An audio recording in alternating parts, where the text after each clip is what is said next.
اب اخلاق کا نام بھی لوگوں نے اپنی مرضی کا رکھ لیا ہے، کہتے ہیں میٹھا بولنا اخلاق ہے، تو میٹھا تو لوگ مطلب کے لیے بھی بولتے ہیں۔ نرم صرف بولنا اخلاق نہیں، نرم تو لوگ مطلب کے لیے بھی بولتے ہیں، خوشامد بھی کر دیتے ہیں ضرورت ہوتی ہے تو۔ نیرا میٹھا بولنا ہی اخلاق نہیں، سچ بولنا اخلاق ہے،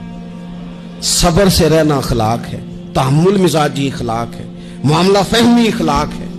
کسی کو معاف کر دینا یہ اخلاق ہے، درگزر والی زندگی یہ اخلاق ہے، کسی کا بھلا سوچنا اخلاق ہے، اپنے سے اوپر اٹھ کر لوگوں کے خیر کے جذبات لوگوں کے لیے پیدا کرنا یہ اخلاق ہے، امت کے بچوں کی تعلیم و تربیت کے لیے سوچنا یہ اخلاق ہے، غریب کی مدد کا شوق پیدا کرنا، کمزور بہن بھائیوں کے لیے دست تعاون بڑھانا، الجھے ہوئوں کے لیے سکون کا باعث بننا، بکھرے ہوئے سوچوں کو رسول اللہ کے دروازے کا غلام بنا دینا،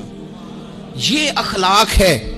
اخلاقی بلندیوں کو سمجھیں، فقط 2 4 5 چیزوں میں اخلاق کو کیسے بند کریں گے؟ اور حضور نے فرمایا میں تو اخلاق کے عالیہ کو مکمل کرنے آیا ہوں۔